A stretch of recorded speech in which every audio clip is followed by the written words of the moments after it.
টাকা টাকা জিনিসটা মানুষকে পরিবর্তন করে দেয়, সেটা অনেকবার শুনেছি আমি আগে, কিন্তু আমার সাথে এরকম ঘটে নাই। আমি প্রবাসে আসার জন্য আমার কাছের মানুষ যারা আছে তাদের কাছে অনেকবার বলছি আমি প্রবাসে যাব, কিছু টাকা মাইনাস করে দেন। বলে টাকা কোথায় পাবো, টাকা নাই আমার কাছে। যার প্রতি আমার বিশ্বাস ছিল, আস্থা ছিল যে না, অন্য কেউ না দিলেও সে কিছু টাকা দিয়ে আমাকে হেল্প করবে, দেয় নাই।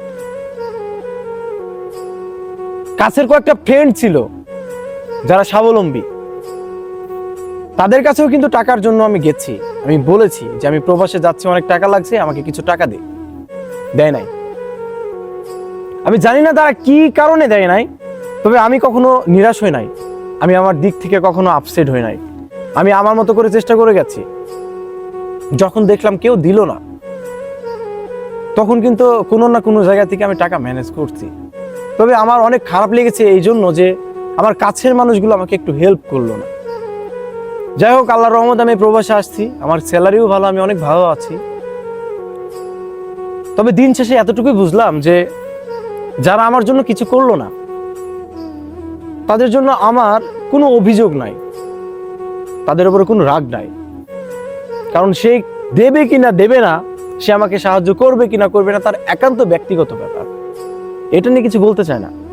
তবে আমার খারাপ লাগছে ঠিক তখন যখন দেখলাম যে এই প্রবাসে আসার পর 2-3 মাস পর থেকে যাদের কাছ থেকে টাকা চেয়েছিলাম, যারা আমাকে টাকা দেয় নাই, মুখের উপরে না করে দিয়েছে, ঠিক তারাই আবার আমাকে ফোন দিয়ে টাকা চায়। ছোটবেলায় থেকে আমি শুনি যে টাকা থাকলে মানুষের মূল্য দেয়। আসলে সেভাবে কখনো টাকা ইনকাম করতে পারেও নাই, কেউ আমাকে মূল্যও দেয় নাই। কিন্তু এখন আমি বুঝি যে টাকা পয়সা ইনকাম করার পর মানুষের কাছ থেকে কতটা মূল্য পায়।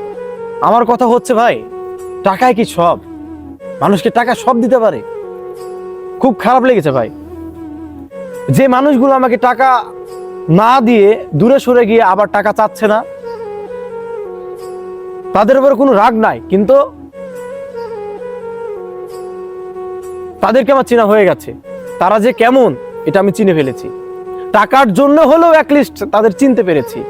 তবে তাদের আমি খারাপ করতে চাই না, যদি পারি আমি তাদের সাহায্য করব, তাদেরকে বুঝিয়ে দেব যে এই পৃথিবীতে টাকাই সবকিছু না, টাকা ছাড়াও ভালোবাসার কিছু মানুষ থাকে।